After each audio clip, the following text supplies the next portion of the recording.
இன்று தாவேகா கூட்டணிக்கு நாங்கள் ஆதரவு தெரிவித்ததை பல பேர் விமர்சித்து எதையெல்லாமோ சொல்லிக் கொண்டிருக்கின்றார்கள். குறிப்பாக மனிதநேய ஜனநாயக கட்சியினுடைய தலைவர் என்று சொல்லக்கூடிய தமீமுல் அன்சாரி இன்னைக்கு இந்திய யூனியன் முஸ்லீம் லீக் தனிமை போட்டுன்னு சொல்கிறார். அவர் தனியாக இருக்கிறவர் அப்படி தான் சொல்லுவார். இந்திய யூனியன் முஸ்லீம் லீக் எப்போவுமே முஹல்லா ஜமாத்தோடு இணக்கமாக இருக்கக்கூடிய ஒரு இயக்கம். இன்றைய காலகட்டத்திலே ஒரு ஜனநாயக ரீதியாக ஆளுநருடைய ஆட்சி வந்துவிடக்கூடாது, மறைமுகமான பாஜக ஆட்சி வந்துவிடக்கூடாது என்ற ஒரே காரணத்துக்காக வேண்டிதான் தாவேகா ஆட்சியிலே நாங்கள் ஆதரவு அளித்து இடம்பெற்றிருக்கின்றோம்.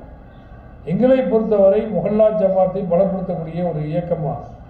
அதே நேரத்தில் தமீமுல் அன்சாரி எம்எல்ஏ பொறுத்தவரைக்கும் ஜமாத்துகளிலே பிரிந்து போட்டி ஜமாத்துகளை உருவாக்கி சமுதாயத்தில் குழப்பத்தை உருவாக்கி நேற்று அதிமுக சின்னம் ஏடிஎம்கே சின்னத்தில் நின்று எம்எல்ஏவாக இருந்தார். இன்றைக்கு திமுக சின்னத்தில் நின்று எம்எல்ஏ ஆகிருக்கிறார்.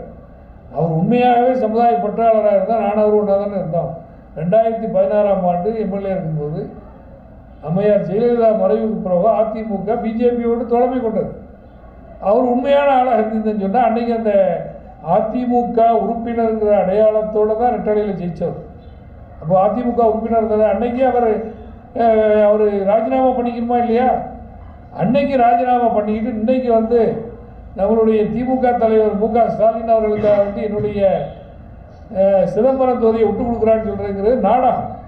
அவங்கள பொறுத்த வரைக்கும் எந்த நிலையிலையும் நாங்கள்லாம் இவ்வளோ காலமாக திமுகவோட இருந்த இன்றைக்கி கொள்கை ரீதியாக நாங்கள் எந்த பிரச்சனையும் இல்லை எங்களுக்கு. அவங்களுக்கு இன்றைக்கு ஒரு கால சூழ்நிலையில் இந்த முடிவு எடுத்தால் தான் சரியாக இருக்குங்கிறதுக்காக இந்த முடிவு எடுத்திருக்கிறோம். எனவே எங்களை பொறுத்தவரை முஸ்லீம் சமுதாயத்தினுடைய முழுமையான ஆலோசனை பெற்று இந்த முடிவு எடுத்திருக்கின்றோம். இங்கே வக்ஃப் வாரியத்துக்கு நிரந்தர ஒரு தலைமை செயல் அலுவலர் சிஇஓ நியமிக்கணும்னு சொன்னால் நியமிச்சுட்டாங்க. ஆசியா மரியத்தில் திருப்பரங்குன்ற விவகாரத்தில் 100 வருடம் எது இருந்ததோ அதுதான் கவர்மெண்ட் சொல்லிட்டாங்க. அதே மாதிரி இப்போது முஸ்லீம் மாணவர்கள் பிற மதத்திலிருந்து இஸ்லாம் மாணவர்களுக்கு சர்டிஃபிகேட் கொடுக்கும்போது சென்ற ஆட்சியில் பிசிஎம் பேக்வேர்ட் கிளாஸ் முஸ்லீம்கிற சர்டிஃபிகேட் கொடுத்தாங்க. ஆனால் இப்போது ஜிஆர் சுவாமிநாதனுடைய நீதிமன்றத்தில் அந்த உத்தரவையே ரத்து பண்ணியிருக்காங்க. இது தப்பானது. இதை மேல்முறையீடு செய்து இந்த தீர்ப்புக்கு எதிரான ஒரு நல்ல தீர்ப்பு பெறக்கூடிய முயற்சியில் தாவேகா ஆட்சி ஈடுபடும் என்பதை அந்த ஆட்சியினுடைய அமைச்சர்கள் சொல்லியிருக்கின்றார்கள். திமு ராஜேந்திரன் அவர்கள் சட்டமன்ற உறுப்பினராக தொடருவார் என்று அவர் அறிவித்திருப்பது வரவேற்கக்கூடிய விஷயம். மக்கள் சேவையாற்ற வேண்டும், அதற்கு ஒரு நல்ல வாய்ப்பை அவர் தொடர்ந்து பயன்படுத்த வேண்டும் என்ற அடிப்படையில் அவர் அந்த நடவடிக்கை எடுத்திருக்கிறார். அதை நாங்கள் வரவேற்கிறோம். மதிமுக திமுக விட்டு பிரிஞ்சு சேர்ந்தது அது அவங்க கட்சியினுடைய முடிவு. அதை நாங்கள் இந்த எங்கள் கூட்டணிக்கு வந்திருக்கிறதுனால வரவேற்கிறோம். இந்த ஆட்சி நிலைத்திருக்க வேண்டும் என்பதற்காக வேண்டி பல தரப்பினர்கள் ஆதரவு தெரிவித்து வருகின்றார்கள். அதை வரவேற்கக்கூடிய விஷயம்தான். இந்த ஆட்சி என்னென்ன நன்மையான காரியங்கள் செய்கின்றதோ அனைத்திற்கும் நாம் துணை நிற்போம். திமுக முஸ்லீம் லீக்கையும் மற்ற கட்சிகளையும் விமர்சிப்பது என்பது அவர்களுக்கு தான் பலகீனத்தை ஒப்புக்கணும். நாங்கள் இன்றைக்கி திமுகவோட சண்டை போட்டுட்டு வெளியே வரல, கொள்கை ரீதியாக நாங்கள் எதிர்த்துட்டு வெளியே வரல, விமர்சிச்சுட்டு வெளியே வரல. இன்றைக்கி நாங்கள் இந்த நிலை எடுக்கலைன்னு அன்றைக்கி கவர்னர் ஆட்சி வந்துடும். வேறு என்ன வாய்ப்பு இருக்குது சொல்லுங்கள்? 107 பேர் 108 பேர் கொண்டு இருக்கக்கூடிய தாவேகாவுக்கு நாங்கள் ஆதரவு கொடுக்கலைன்னா கவர்னர் ஆட்சி மீண்டும் தேர்தலை மக்கள் ஏற்றுக்குவாங்களா?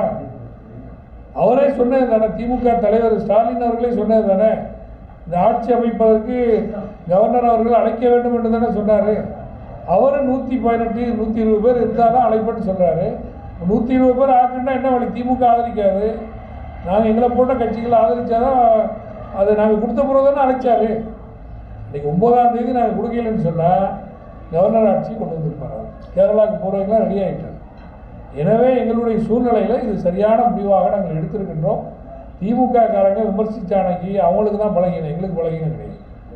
நேற்று வைக்கவும் சொல்லியிருக்காரு, திருமாவளவனும் சொல்லியிருக்காரு, கம்யூனிஸ்டும் சொல்லியிருக்கு. திமுக அதிமுக மறைமுகமாக கூட்டணி வைக்கணும். இது முஸ்லீம் லீக்குடைய நீங்கள் கூட்டணிலாம் இருந்திருப்பீங்க, உங்கள்கிட்ட அதை குறித்து கேட்டிருப்பாங்க. ஆமாம் கேட்டாங்க. அது அவர் திமுக சொல்லப்பட்ட விஷயம் தானே, இல்லைன்னு யார் சொல்ல முடியும்? அதுதானே எங்களுக்கெல்லாம் ஆச்சரியத்தை உண்டு பண்ணிச்சு. எங்களுக்கு எரிச்சல் உண்டு பண்ணக்குள்ள காரணம் என்னென்னா அந்த மாதிரி நடவடிக்கை கலைஞர் காலத்தில் அப்படி நடக்குமாங்கிறது தானே கேட்டான். எதிரும் புதிருமாக இருக்கக்கூடிய அதிமுக ஆட்சிக்கு திமுக ஆதரவளிக்க வேண்டும் என்பதுங்கிறது அந்த கால்குலேஷன் நம்பர்லேயே வரல. பிஜேபியினுடைய ஒரு ஆள் சேர்ந்தால் தான் வரும். இப்போ பிஜேபியோட தொடர்பு கொள்ள முடியுமா? இந்திய யூனியன் முஸ்லீம் லீகை பொறுத்த வரைக்கும்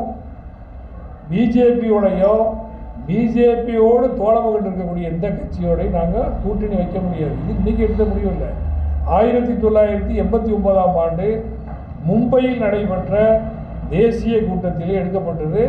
இது மும்பை டிக்ளரேஷன். ஏன்னா சிறுபான்மை சமுதாயத்துக்கு தொடர்ந்து எதிராக இருக்கக்கூடிய சிறுபான்மைகளே இருக்கக்கூடாது இந்த நாட்டில் நினைக்கக்கூடிய பிஜேபியோட நாங்கள் தோழமை வைக்க முடியாது, அவர்களோட தோழமை கொண்டவரோடு வைக்க முடியாது. நாங்கள் இன்றைக்கி நடவடிக்கை எடுத்தது காரணமே அதானே.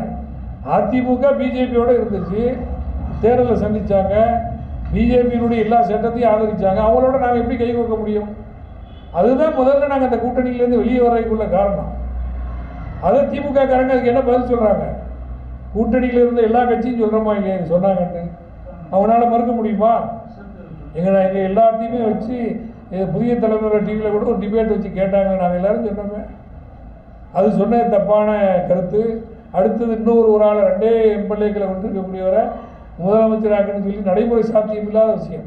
காலதாமதப்படுத்துவது தான் இதனுடைய நோக்கமே தவிர்த்து ஒரு நிலையான ஆட்சிக்கு உண்டான யோசனை இல்லை என்பதை உணர்ந்து 5 நாட்கள் நாங்கள் வெயிட் பண்ணி நாங்கள் 9ஆம் தேதி மாலை தான் முடிவெடுத்தோம். எங்கள் மேலே எந்த தப்பும் கிடையாது.